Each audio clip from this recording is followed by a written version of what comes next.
ଆରେ ଶୁଣ। ଆରେ କଣ ହେଲା? ଆରେ ଘରେ ଗ୍ୟାସ୍ ଶେଷ ହେଇଯାଇଛି। ତମେ ଆସିଲା ବେଳକୁ ଗ୍ୟାସ୍ ଆଣିକି ଆସିବ। ଗୀତା, ତମକୁ ଗୋଟେ କଥା ପଚାରିବି? ହଁ, ପଚାରୁନ। ମତେ କହିଲ, ଏ ଦୁନିଆରେ ସବୁଠାରୁ ମୂଲ୍ୟବାନ ଜିନିଷ କୋଉଟା? ପଇସା। ଆଚ୍ଛା, ଆମ ଦି ଜଣଙ୍କ ସମ୍ପର୍କ ଆଗକୁ ବଢିବା ପାଇଁ କଣ ଦରକାର? ଆରେ ଏଇଟା ସାଧାରଣ କଥା। ପଇସା ଦରକାର। ଗୀତା, ଏଇଟା ମୋର ଶେଷ କୋଶ୍ଚିନ୍।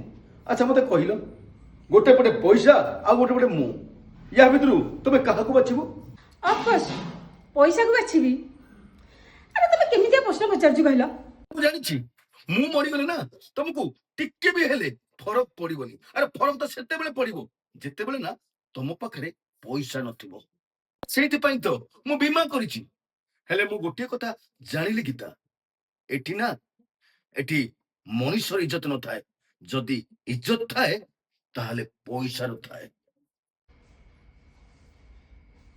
ସାଙ୍ଗମାନେ, ମୁଁ ଠିକ କହିଲି ନା?